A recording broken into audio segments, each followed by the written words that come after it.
asalaamaaleykum mbokk internet yi ñoo ngi leen di nuyu di leen dalal seen émission yaatal tey nag ñuy am mbégte di recevoir suñu tata Myriam Dior ñu ngi koy bàyyi mu présenté wu tata nuyu nañ la. maa ngi lay fay bu baax Myriam Dior actrice bàjjenu xale yi vraiment di daal nit koo xam ne mi ngi am plusieurs galons daal ci ay épaulettes am parce que li may def dafa bëri te ute.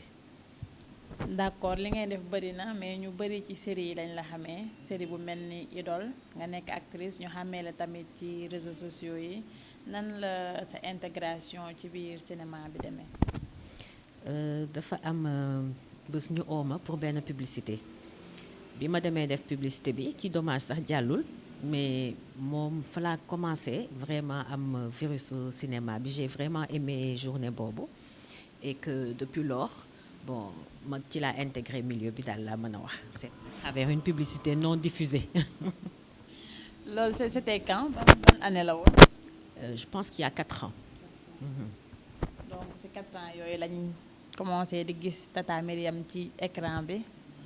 nga ci joué loo xamante ne nii macha allah du lu ñuy naatable wala ñu lay présenté waat Idole série la boo xamante ne nit yi dañ koy seetaan bëgg ko torop ban jàngat nga si am. waaw xam nga Idole c'est une série boo xam ne day laal ci politique laal ci social laal ci en fait les enjeux de la vie actuelle day wax ci domaine yu bëri dafa di série bi nga xam ne je le dis toujours la personne lambda mënu ko seetaan du ko neex il faut que nga am benn bagage pour Idole neex la parce que pour nga mën ko suivre il faut que nga am xam-xamu politique dëkk bi ak ni dëkk bi di doxee parce que loolu lañ ciy wax. foog nga nekk daal une personne instruite kon mën nañ ne succès bi moo doon amu ko ndax dafa am benn public spécial boo xamante ne moom lañ ci ciblé. effectivement parce que joué naa Idole joué naa tamit si Belle-Mère saison 1 bi bon Belle-Mère saison 1 bi je dirais que c'est la série de la ménagère parce que suñu vie sociale la doon wane. et j'étais interpellée partout c'est-à-dire que damay dox ci mbedd bi sax am ku ma oo ni ma billaay sama goro li ma wax damay dox ci mbedd bi nit di ma oo ni ma waa lu tax lii ak lii ngeen joué ko parce que dafa mel ne sama vie ngeen teg donc ça intéressé le public te boo gisee ni série boobu doxee sax dafa mel ni comme théâtre yi njëkkoon a am parce que dañ ci indi woon yiiw indi ci waxu kër daal et ça intéresse tout le monde moo tax. tey ñu gis cinéma fi mu toll. critique yi bëri na am na ay séries yoo xamante ne ñoo mujjee génn nit yi critiqué nañ leen bu ci mel ni infidèle bëri na ay critiques yow en tant que mère de famille lan ngay wax xale yu jigéen yi nga xamante ne ñi ngi koy seetaan bëgg intégré tamit série yi. enfin man critiques yi ñuy wax sax su ma siy wax les gens pensent que dama ci nekk moo tax ma ciy wax mais man kuy suivre samay post Facebook xam nga ni que tout ce que je dis et je fais dama koy def pour lui et une certaine frange de la population c'est-à-dire que man je m'adresse aux 17-40 ans disons parce que man pour man ñooñu ñooy les forces vives ñooñu ñoo war a nekk ay ñooy yar ndaw ëllëg yi donc man ñooñu ñu laa jël comme cible di leen wax xam nga qu'on se dise la vérité yar ci kër lay doon ay waajur ñooy yar yàlla mottali mais télé du yar mbedd du yar te télé ak réseaux sociaux yi actuellement mooy mbedd ak marché donc boo bëggee jël sa doom aussi bàyyi ko ci marché ba wala bàyyi ko ci mbedd ba yow doo ko seet doo ko xool nga jël télé bi def ko loo xam ne mooy wéttali sa doom te fekk yow yaa ngi ci leneen mais bu amee incidence ci moom dafa fekk à la base xale bi yaroo ko parce que ñun fi lañ yaroo fi lañ dëkk jàngi woon ay bitim réew mais bi ñu nekkee bitim réew papa nekku fa yaay nekku fa mais am na modèle de vie bu ñu fa amoon mais suñu yar moo ñu ko may parce que bu lu wal tubaab bi lu ne la ñuy def te ñun defuñu loolu donc man daal je trouve que tout dépend de la famille tout dépend de yar bi nga inculquer xale bi au départ. mais est-ce que yar boobu léegi doy na parce que gis nañ ci ñu bëri dañuy yar seen doom fi ñu ko war a yaree seen biir kër yi mais il suffit que ñu accéder ci réseaux sociaux yi wala gis ci télé bi pour am beneen mode de vie boo xamante ni dañ koy bëgg adopté alors que seen parents yi tamit def nañ li leen wax li nga wax dëgg la. loolu ba tey rek non loolu ba tey rek ñàkk yar la parce que bu fekkee yar nañ la nga xam ne yow lii nga am nii nga mel fii nga bokk boo demee ci réseaux sociaux yi xam nga réseaux sociaux yi je peux dire que les 60% ñi siy nekk yëpp lépp lu ñu wax ay fen la dañuy mbubboo tur yu dul seen tur di wax vie bu dul seen vie di wax loo xam ne du ñoom xam nga léeg-léeg nga gis nit muy wax di wax nga taseeg moom wala nga dem këram c'est une personne complètement opposée donc xam nga loolu aussi ci yar la bokk parce que boo yar sa doom da nga ko war a xamal ni àdduna am na nit ñi nga xam ne visage bi ñu lay won de seen visage te loolu boo ko defee ci boppu xale bi li ma la wax rek réseaux sociaux yi mbedd la rek boo génnee ci mbedd bi da ngay gis benn paa bu taxaw nekk gis xale bu ndaw ni ko kaay ma yóbbu la mais bu ko yaayam xamalee ni que kooku lay yóbbu lii ak lii mën na ci am surtout ak actuellement ni modernisme bi demee nga xam ne nit mën na réer te kenn du xam sax nu mu demee xam nga c'est la même chose xam nga da ngay jël benn situation rek transposer ko ci beneen bi mais c'est exactement la même chose ku dugg ci réseau yi ba gis ne nit a ngi sol cheveux wu 300 000 nga ne yow kut ko kut nga am ko dafa fekk moom lu des ci yow parce que bu fekkee nite nga doo xool lu nit am wala lu nit amul parce que ku nekk ak sa wërsëg te tamit ku nekk ak âge bi ngay am yenn yi mës naa ko wax benn xale bu jigéen mu ne ma tata yow de yow macha allah ma ne ko mais qui te dit que à ton âge j'avais ça am na xale yoo xam ne tey jii li ñu am man bi ma amee seen âge aw ma ko mais c'est normal que quand nga commencé comme ni ma koy waxee di weññi denc nga atteindre peut-être benn confort matériel mais confort matériel boobu tu peux pas l'avoir à 25 ans wala à 30 ans xanaa nga donn ko ci say waajur mu dee da ngay ñàkk rek c'est pas possible waaw. li ñuy gis ci télé bi kon ça ne reflète pas la vraie vie des gens yoo xamante ne ñoo koy wane par exemple actrices yi gis nañ récemment waa Marodi bi ñuy def seen casting bi mbedd bi dafa feesoon ba ñuy buuxante te jeunes yi tranche d'âge bi nga wax ñoo fa ëpp 15 17 jëm 18 ans ñoom ñoo fa ëpp li ñuy gis ci télé bi xëy na moo leen attiré ba ñuy rey seen bopp di dem pour bokk série yi est-ce que li ñuy gis ci télé bi ak li leen di xaar ñoom est-ce que xam nañ lan la. déjà tournage dafa di loo xam ne lu metti la man je sais que heure bu ma jógee tournage su ma accès sama kër canapé bi may toog fa lay nelaw parce que liggéey la les gens pensent que da ngay ñëw taxaw benn caméra film li rek nga dem c'est pas ça c'est-à-dire que c'est un job bi nga xam ne dafa laaj lu bari benn ñaar li tax nit ñi bëgg ñoom ñëpp nekk ay artistes ak ay cinéastes ak pas cinéaste sax acteur sax la nit ñi bëgg a nekk mais xamaluñu lu leen siy dugal génn ci télé bi nga nekk jànq am benn waay bu la gis doxaan la takk la may la ay millions parce que actuellement les gens voient xam nga nit ñi lu ñu war a wax du ci série yi li ñu war a wax mooy ci actuellement li xew ci dëkk bi diw mi ngi feeñ télé diw seetuñu nu mu mel ci këram seetuñu xasuma kenn nag mais les hommes ñooy bëgg di gis nit mu nekk ci télé walla ci dara ñu ñëw xëpp la ay millions mais xale bu jigéen bu nekk danaan man kat su ma feeñee bu boobaa dinañ ma defal loolu et par là aussi sax j'attire l'attention des jeunes filles parce que man am na ñu may contacter di ma wax dafa am ku ma ne damay defi casting Marodi ay mbaaw ak ay kenn xamul waaw ay xale yu góor yi leen di nax di leen di leen wax ñëw leen fekk ñu tel endroit pour li yëgle leen heureusement qu'elle passe par moi parce que man dama leen di wax boo leen demee dañ leen drogué tëdd leen yàq leen sànni leen ñu naa ma ne leen quand vous voulez faire un casting dem leen ca kay def casting bi Marodi ñëpp xam nañ adresse am bu ootee ngeen dem fa Evenprod ñëpp xam nañ adresse am bu ootee mais un jeune homme lambda bu di la naan la ñëwal ma dugal la ak nga topp ni di ko saraxtu ba mu di la def lu ne pour parce que bëgg nga tourner ci film mais xamoo ne c'est un milieu tellement restreint que lu fa nit def plateau bi li fay xew àgg na ci beneen plateau alors que les gens pensent que ce sont des productions qui sont antagonistes pas du tout techniciens yi ñooy tourner ci plateau yëpp ce sont les mêmes techniciens qui sont les cadreurs fii ñoo nekk cadreur fee ñoo nekk prise de son bi fii ñoo nekk prise de son fële donc tout se sait xale bu jigéen bu xas ba ci yàq sa bopp rek tout le monde le sait ñu ñëw di la doxaan si nga foog dangaa yànji moo tax fekk gis nañ ni benn matelas nga c'est tout donc il faut penser à ça. mais loolu est-ce que photo xale yu jigéen la tamit en partie parce que ñoom xam nga xamuñu xew ci biir majorité bi ay ndaw lañ wax nga ko sànq nee nga góor ñi dañuy bëgg koo xamante ne day feeñ ci télé bi am noo mel ñu ñëw xëpp la xaas bu bari xale yu jigéen yooyu tey lan nga leen di wax ñoom est-ce qu'elles sont conscientes mais lu tax bëgguñu amal par seen bopp lu tax yow bëggoo liggéey nga ñàkk jëriñu lu tax yow jëkkër jëlee woo ko walla góor jëlee woo ko kuy niinal sa ceeb mais ceeb bi yaa koy sóor loolu bu fekkee ne yow def nga ko ci sa xel ñun ñëpp bu ñuy sëy dañuy seet ku ñu mën a yor pour mu takk ñu mais kooku ñuy takki tamit day xool ñun nu ñu mel pour mu takk ñu mais ku la gis yow nga jaar fu ne mu takk la du ma ne sëy bi du dem de mais dina doy waar trop jigéen ñi ñoo war a liggéeyal seen bopp amal seen bopp nit ñëw fekk si leen mais bu fekkee da nga toog rek loo am daw jënd benn cheveux jënd benn kii pour de yow sa fonds de commerce sa bopp la mais boo defee sa fonds de commerce sa bopp bés bu màggatee nooy def ah man de xam naa ne fu mu ne nii moom amorti naa donc xaw ma nag yeneen actrice yu ndaw yi. d'accord sànq wax nga ko ba tudd fi millions yi nga xamante ne moo xew léegi ci mariage yi gis nañ fi ñu ñuy takk ñi ñu leen jox or ñi diamant ñi oto ñi ba 30 millions sax loolu noonu ban jàngat nga si am. bon comme on le dit jigéen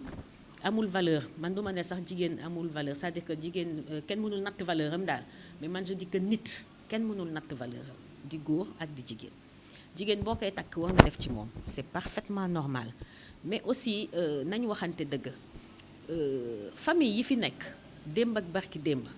ñëpp xam ni ñi seen ay maam la ñu amee alal di ko rentabiliser ba tey jii est-ce que di nga leen dégg ci façon yooyu jamais foo gis ñu bâche ngénte ku sa dara motul la foo gis ku xew bu rëy bu paree créancier yi topp ko ah mais ñi nga xam ne dañu am mais duñ ko def ñi nga xam ne dañu am par exemple bu ñuy considérer dafa xew man li ma gis par exemple ci chrétiens yi bu ñuy war a takk wala yooyu mais dañuy économiser des années pour ce mariage là ñi nga xam ne ñoo leen war a dimbali duñ leen jox ay xaalis ak yooyu ay ndawtal ak yooyu non kii day jënd télé kee jënd congélateur ki ci des jënd kii équipé këru jeunes mariés yi xale boo ko bëggee dimbali da nga koy defaral loo xam ne da koy mettre le pied à l'étrier c'est-à-dire que loo xam ne bu duggee ci sëy bi am na yu bëri yoo xam ne du ko xalaat mais laa nga ci mbedd distribuer ay millions def ay nii def ay nale du xel te loolu yi tamit il faut que ñu wax ci il faut que ñun jigéen ñu dindi fi yooyu parce que ñun ñoo mën a dindi lu bëri parce que ñun ñooy am doom man tey jii sama doom bu jigéen ku ñëwoon di ko takk ne ma dama koy jox 10 millions mais dinaa seet 10 millions yi fu mu jóge parce que man lu dul lu lewul duma ko lekk 10 millions yi dinaa xool bu baax kii ndax liggéeyam may na ko kii fan la war a jëlee lii mais doo gis nit rek mu indi 10 millions nga ñëw di ko jël ah après ëllëg si biir 10 millions ya seey tu vas vivre de quoi sa sac téye la fa ah nga xëy suba teel jékki-jékki 2 ans 3 ans ñu ne divorcé na après nga commencé dem ci groupe Kaaya M ak S ak moom da jëkkër ja fa tas naa say baat def na nii def na lële fekk yaa fa teg sa bopp waaw c'est une façon de vivre. kon jàpp nga ni ñi koy def xëy na mënuñu ko dañuy wane loo xamante ne ah je ne sais pas parce que xamuma leen d'abord mënoo wax ci loo xamul mais dama yaakaar ne ku liggéey dëgg parce que man de xam naa ne boo demee sama compte xëj na amu fa 2 millions te bu may liggéey yàgg na xam nga mais ku liggéey dëgg nga thésauriser lu war a mot ay 20 millions ak yu mel noonu dina ma jaaxal te yow tu es sorti de nulle part c'est-à-dire que da ngay gis benn bés rek ñu tudd benn tur xamoo kuy ndeyam xamoo kuy baayam xamoo ko fu mu soqee ko boo demee ba si yàgg ñu ne waaw yaayam kañ dafa sonnoon ba bëgg a dee waaye gis nga de liggéeyu day añu doom mais doom ba nu mu jaar ba añ ba ñëw duñ ko seet c'est-à-dire que le Sénégalais yoonam nekkul fu alal di jóge tant que ñëw na xaalis daal amul xet ak ne ko sëriñ boobu boo xee xaalis bëggul coow moo fi am les gens ne duñu seet daal nu mu ñëwee rek baax na nekk xaalis rek gis nañ ne tey sa doomam ci milieu bi Virginie moo nekk ci série Virginie mu nekk milieu boo xamante ne sànq wax nga ko milieu bu doy waar la nga nekk yaay maman 2.0 la ñuy wax ci biir réseaux sociaux yi tata ci Facebook mooy tata xale yu jigéen yëpp tey jii avant mu siy dugg yow nan lan la def bi mu décidé ne day ñëw jouer série comme yaayam actrice. xam nga déjà boo amee yaay buy tourner yéen seen bopp ça vous intéresse parce que gis ngeen seen yaay di ko def ba pare ñaar Sénégal nit ñi dañu bëgg a buzz donc xale yi nga xam ne ils sont très jeunes encore buzz la ñuy wëye dañuy ñoom noonu lañ gisee mais man bi mu commencé di def ay TikTok laa commencé di ko wax ni booy def TikTok xoolal li ngay sol booy def TikTok xoolal li ngay wax parce que ëllëg dafa jar a sédd te jigéen nga da nga nar a ami njaboot ne le fais pas pour toi-même ne le fais pas pour les gens mais fais-le pour toi-même et pour tes futurs enfants xam nga may filtrer ay yëfam di ko vérifier di ko filtrer di ko vérifier ba nga xamante yàlla sàng nañu sutura tey jii bu amoon photo bu doy waar bu am ci moom dina circuler ci toile bi yépp mais j'ai veillé à ça te xalaatuma woon sax ne dina ma sa tourner donc li may wax toujours rek sa doom yaa ko jur la day mën a dox say waaw sa kër mu dox ci mënu cee dox mu jéem a seet nu muy def quand elle est rentrée dans le milieu papam dafa jaaxle parce que moom xam nga góor yi ñoom duñu la lijjanti yow loo def baax na mais seen doom moom mooy seen xol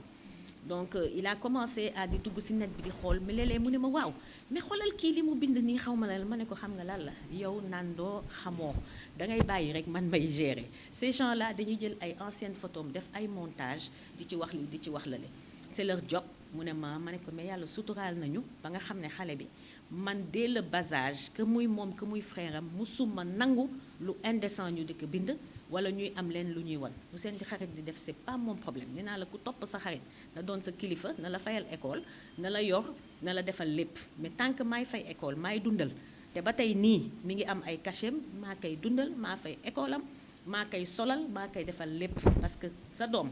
boo nekkatul kilifaam ci benn côté seytaane doon kilifaam parce que xam nga xale yi ñu ngi leen di fay moo da leen di fay bu baax mais loolu dama koy bloqué banque parce que moo ko moom man j'ai pas le droit d'y toucher wala di ci def nii ak nali ëllëg dina ko servir elle fait ses études peut-être que bu demee jàngi dina ko noppal ci benn côté mais ñun ñoo lay yor sa doom bés boo wàccoo ci moom keneen yëg ca c'est tout surtout xale bu jigéen la sooful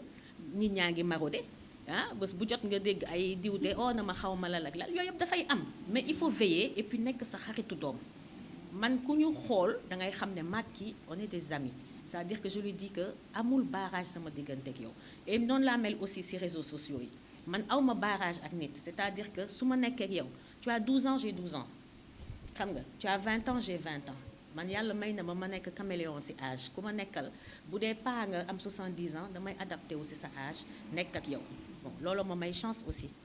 dëgg la comme ni nga ko waxee amoo âge ci biir réseaux sociaux yi bari na xale jigéen yoo xamante ne nii man gis naa ñoo xamante ne xëy na yoo xamoo ko mais jàppale nga leen nekkoon nañ ci ay difficulté nga tette leen gindi leen ba fu ñu toll lañ lay remercier di def say statut lien boobu noonu nan nga def ba réussir à nga créer ko ci biir Facebook bi parce que bari na xale yoo xamante ne am nañ benn link bi ak yow. xam nga il faut être dans la vie il faut être naturel c'est-à-dire que boo naturelé nit ñi duñ dof dañ koy sentir boo dëgguwee aussi parce que ce discours bu dee du varié nga dëggu nit ñi dofuñu surtout xale yi tey dofuñu duñu dénk seen bopp ku ne parce que nekk nañ ci dëkk boo xam ne nit bu la xamalee lu ndaw daal di daw ci cey Dakar nettalil la ñooñu daal di wax wala ñooñu daal di bind mais man boo ma waxee tey sa problème du ma sax jéem a xam sa visage c'est pas mon problème du ma dem ci sa statut di la xool wala di dem di bëgg a làqar ñi yow kan nga ce qui m'intéresse mooy cas bi nga ma posé lan la ce qui m'intéresse mooy nga jox ma détail yoo xam ne dinaa la mën a expliquer defal nii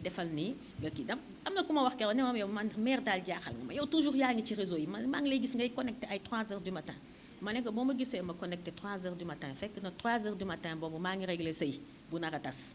du ma nelaw tant que leeru ma ne bu ñu xëyee ñooñu ñaar dinañ xëyandoo ci benn kër ba ñu mën a régler leneen moi je pense que dama jàppee loolu comme une mission parce que j'ai du vécu jaar naa fu bari xam nga ba yàlla may ma benn expérience et damay bëgg expérience boobu ma di si dimbali ay xale yu jigéen parce que xam naa ne jigéen ñi bëgg nañ sëy lool mais des fois dañuy nekk si ay difficultés yoo xam ne dañuy jeter l'éponge voilà loolu la. démb gis nañu nga dugg ci benn groupe boo xamante ne coow li temps yi bëri na bi nga duggee ñu bëri dañoo wane ni dañ laa rus jox nañ la cër ñii naan damay génn groupe bi ñii naan dootuma kaawati yow groupe boobu nan nga ak coow li mu fi indi yëpp ban jàngat nga ci am. man pour man groupe boobu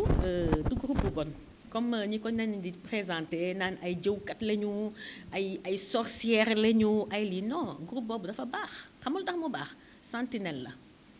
sentinelle la parce que à présent. ñu bëri nañ xoolaat seen toogaay xoolaat seen ni ñuy defee parce que leer na leen ne buñ ko defee dana àgg ci groupe ba te dinañ ko wax te dina feeñ donc man dama ko jàppee sentinelle te gis naa aussi ci biir groupe bi ne quand quelqu'un publie loo xam ne du dëgg ñoom waa groupe bi ci seen bopp ñooy rectifier ne ko li nga wax ni dindi ko parce que du dëgg waaw lii ba fii nekkuñu fi pour di fenal nit mais dañuy indi cas bu am ñu décortiquer ko wax ci ba pare nag il faut être extrêmement futé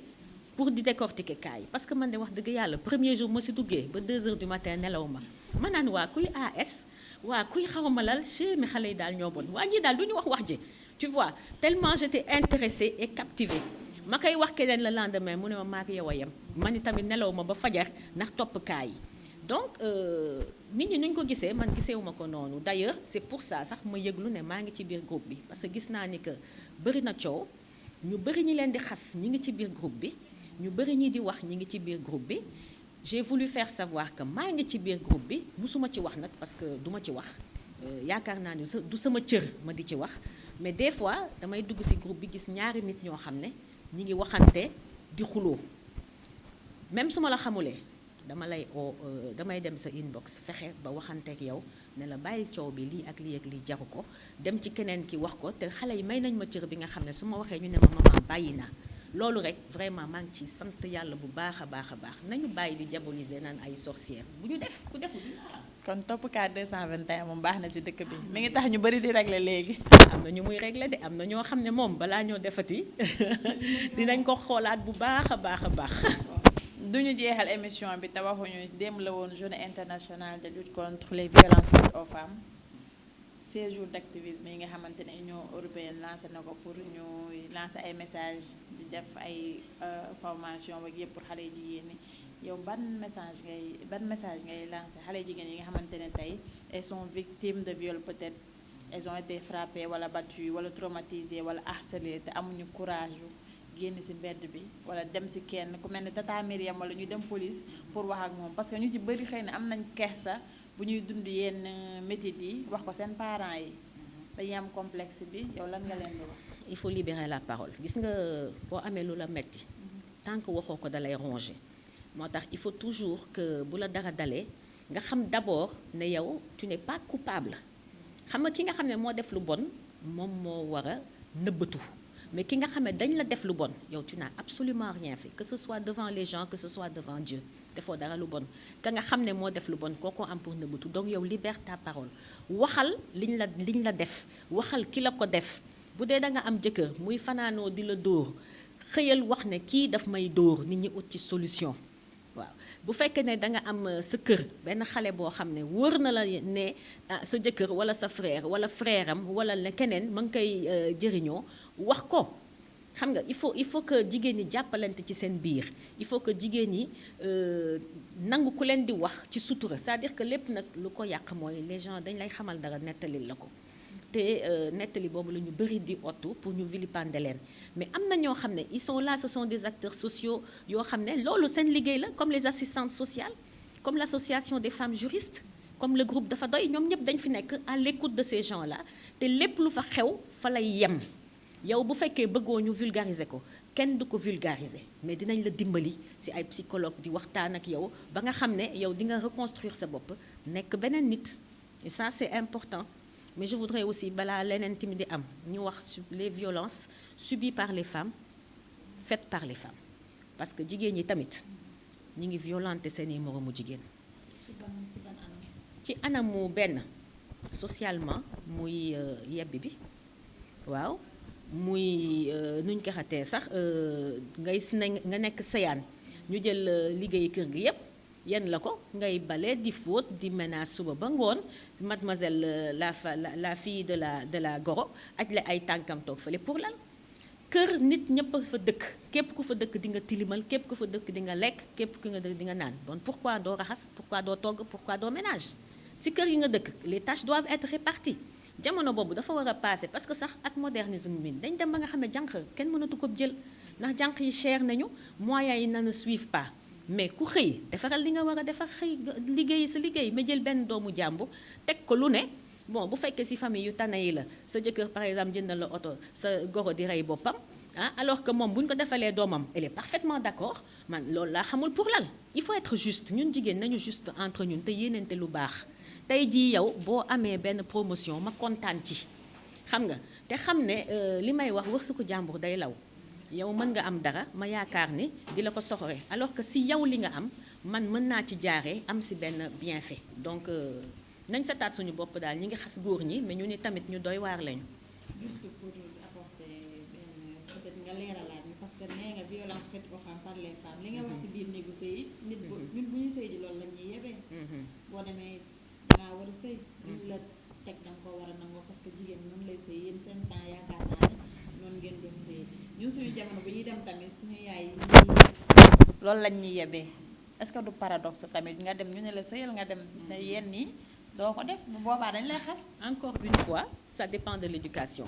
man personnellement bi may sëyi waxuñu ma loolu man bi may sëyi sama papa daf leen ni boo leen mënee yor ngeen yor boo leen mënul yor ngeen delloo ma man dama jël sama genn wàllu xol jox leen ko joxuma leen nit donc ku ko laal nga sama xol il a été très clair xam nga mais yow nit ñi toog nga naan nang fa dee nang fa sax bul ŋaang sa goro bu defee nii nee ko na le waaw del fóotal sa goro fóotal say njëkke defal nangam ak nangam mais kooku mooy yow déjà yaa ngi préparer sa doom pour mu nangu benn avilissement boo xam ne yow daj nga ko mu metti woon ci yow nga bëgg sa doom dajaat loolu mu mettiwaat ci moom pour il faut que ce cercle se brise sëy du da ngay dem pour nu ñuy wax ay jaamu ay nit non da ngay dem pour intégrer une famille boobu bu ñu ñëwee dañ la war a def comme doom bu ñu jur xam nga et puis en plus nga leen di yokkal ñoom seen i sant parce que doom bu juddu santu baayam lay am tuwandoom ku muy doon ay bàjjen nag ay yaayam ak premier njëkk bi mu baax mu bon on s'en fout mais il faut que mu kontaan donc yow sa yaay du am tuwandoo sa baay du am tuwandoo après nag sa yaay uti ay or uti ay piis uti ay kenn xamul ñëw boole si jox leen bu ñibbee ñu daal di la yenaat fóot fekk yow sa metti sax wàccagul nga nekk di fóotal jànq jeeg fóotal xale bu góor bi pour lal non il faut que cela arrête nañu waxante dëgg nit ñi kenn amatul jot te day leen di liggéey bu leen toog ci kër yi ci yoon bi la nekk de xam nga lu tax ci yoon bi la nekk parce que les grandes maisons amatul xam nga dëkkatuñu ci concession ñun suñu yaay dañ daan xëyee ci concession mooy seen gorob day nekk frère bu nekk am benn jabaram wala ñaari jabaram xale yëpp di xëyee benn ëtt ñun ñii di ñëw ñun man j'ai pas habité avec mes goros donc ñun ñu ñëw dëkk suñu ay kër bien que en même habitant chez nous on a subi certaines choses yoo xam ne cela allait de soi pour nos familles xam nga mais man sama doom nii du ko vivre parce que man du ma nangu mu vivre ko du ma ko nangu buy sëyi moom ku mën téye ku mënul téye ngay nit te ñaan naa yàlla mu yore diplôme am yore ay bagaasam yoo xam ne bu gisul lu mu xam mën na yor boppam boo leen yoree seen bopp rek jeex na. d'accord jigéen mën na yor boppam mën nañoo peut-être jeexalee foofu comme ni nga ko waxee mais loolu dina doon tamit tata damay revenir toujours ci question boobu balaa may jeexal lu difficile parce que tey jii gis nañ ni divorce yi bëri na torop comme ni nga ko waxee xëy na raisonnement bi nii ngay tenir ñu bëri xëy na suñu demee noonu la ñuy raisonner di bañ yenn yi di jéem a révolutionner seen vie familiale ba nga xamante ne bu ñu sëyjee ñu bëri duñu fa def 1 an 2 ans léegi ñu jógee seen kër seen borom kër lan ngay wax góor ñi yow sa jëmm bopp lan nga leen di digal. du loolu mooy tas sëy xam nga lan mooy tas sëy góor yi nga xam ne dañoo immature di takk jabar parce que yor jabar yombul yor jabar ci boppam moo yombul parce que bu ñu la nee par exemple diw yaay kilifaam c'est pas que da nga ñëw rek ndey ana reer bi c'est pas ça kilifaam mooy ni que y a certaines choses yoo xam ne dina ci discuter ak yow itamit en tant qu'aîné parce que en général dañuy sëy ak ku ñu mag nga xelal ko ne ko defal nii defal na le nga bëgg mu progresser moom itamit mu bëgg nga progresser ngeen di ànd c'est ça le mariage idéal d'aujourd'hui mais bu fekkee ne xale bu góor bi dañ koy may jabar naan ko booy waaye tekkil sa kii de tey xale bi naan boo kiiwee da ngay yomb loolu lañ lay yebee nga toog sa nijaay du wax ak yow sa pap du wax ak yow normalement sa doom bu góor boo ko waree takkali jabar bu bëggee ne dafa bëgg a takk jabar laaj ko ba pare ndax am na lu mën a yoree jabar un minimum c'est de payer une maison ou une chambre boo xam ne di ngeen fa dëkk un minimum c'est ndekki añ reer un minimum c'est les factures d'électricité et d'eau boo xam ne xale bu góor bu bëgg a takk jabar war na ko am ba pare sa jabar bu amee ñaari 15 am bu ci teg sa bët loolu aussi moo sonal góor yi loo am ñu teg ci seen bët ne moom de mi ngi denc man maa ngi dépensé mais yow la yàlla teg nga dépensé moom la yàlla teg mu ëmba xam nga góor yi du ñu ëmb ñun ñooy ëmb waaw ñoom nag ñoom dépensé bi yor kër gi ñoom la ko yàlla teg mais nag sa genre yi léegi ñoom xam nga lu ñuy def dañuy ne salaamaaleykum ñu takk leen ñu xëy le matin daw dem uti ay croissant uti ay xaw malal waa ju leen jox dépense de ñu tegal ko lalaka ba mu baax waa ji fanaanoon na xëy na ndékki na bu baax mu pare midi bi ñu indil ko kii di ko sexal chiw xaw malal mais moom day jàppee ne noonu la mais yaa ko wax ni noonu la mais bu xëyee suba teel sëy si nga muuri nañ la nga xëy le matin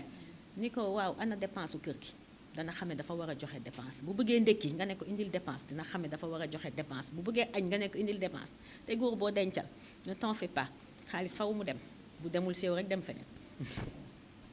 tata ñu ngi lay remercier ñu bàyyi la nga wax le mot de la fin. Bon, le mot de la fin mooy ni que ñi ngi woon ci suñu violence faite aux familles et vraiment lu ma soxal la surtout pour les toutes jeunes femmes yoo xam ne dañuy door di sëy te xamuñu lu bëri mais pour gën a éradiquer violence boobu y a qu'une seule solution, c'est l'éducation. Éducation bi nag éducation wu xale yu góor yi la parce que xale bu góor bu nekkee ci kër jànq bi ne à son service yaayam nekk à son service sœuram yi nekk à son service day jàpp ne loolu mooy ami ëllëg mais bu fekkee da nga am sa doom bu góor bu ko jigéen ki balee mu bale bu raxasee ndab mu raxas ndab bu toggee mu togg bu defee dara mu def ko dana xam ne góor ak jigéen xëj na yàlla yemalewu leen ci lépp mais yemale leen ci sëgg def quand même les tâches ménagères xam nga et loolu day commencer di toj xolam day am une vision de la vie boo xam ne bu ëllëgee sauf il y a des hommes qui sont naturellement violents naturellement ñoo xam ne dañu feebar dans leur tête ñooñu moom kenn mënul dindi violence boobu ci ñoom mais xale yu góor yi nga xam ne ce sont des gens normaux entre guillemets ñooñu bu ñu amee benn certaine éducation bu ëllëgee dinañ boot sax seen doom waaw dinañ fóot ay seen laytaay dinañ nàmpal seen doom dinañ def et ce sera un plaisir de le faire donc loolu lay recommander aux jeunes femmes yar leen seen doom yu góor yi boo leen yaree doom yu góor rek changement day am. merci à toi. mbokki internet yi tey lii lañ leen indiloon seen émission yaatal ñuy remercier suñu tata Myriam suñu invité bi tey ci waxtaan bi ak leeral yi ñu indil ñu leen di jox dig daje ci beneen numéro lu yàggul dara incha allah.